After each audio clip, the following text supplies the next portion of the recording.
నిశ్చలమైన వీల్చైర్ కానీ అనంత విశ్వపంచులను అన్వేషించిన మేధోశిఖరం ఆయనే స్టీఫెన్ హాకింగ్. 1942వ సంవత్సరం జనవరి 8న ఇంగ్లాండ్లోని ఆక్స్ఫర్డ్లో జన్మించిన హాకింగ్ ప్రస్థానం అత్యంత అసాధారణమైనది. 21 ఏళ్ల వయసులో అమియోట్రోఫిక్ లాటరల్ స్క్లెరోసిస్ అనే ప్రాణాంతక వ్యాధి సోకి శరీరం నిశ్చలమైపోయినా ఆయన మేధస్సు మాత్రం కుంగిపోలేదు. 2 ఏళ్లే బతుకుతారని డాక్టర్లు చెప్పినా తన అకంఠిత సంకల్పంతో 5 దశాబ్దాలకు పైగా మృత్యువుని ఎదిరించారు.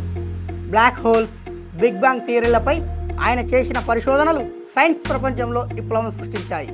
ముఖ్యంగా హాకింగ్ రేడియేషన్ సిద్ధాంతం ఆయన మేధస్సుకు నిదర్శనం. ఒకప్పుడు ఐజాక్ న్యూటన్ అధిరోహించిన లుకేసియన్ ప్రొఫెసర్ పదవిని ఈయన అలంకరించారు. వ్యాధి వల్ల మాట కోల్పోయినా వాయిస్ సింథసైజర్ సహాయంతో తన ఆలోచనలు ప్రపంచానికి పంచారు. A brief history of time పుస్తకంతో సామాన్యులకు సైతం సైన్స్ను చేరువ చేశారు.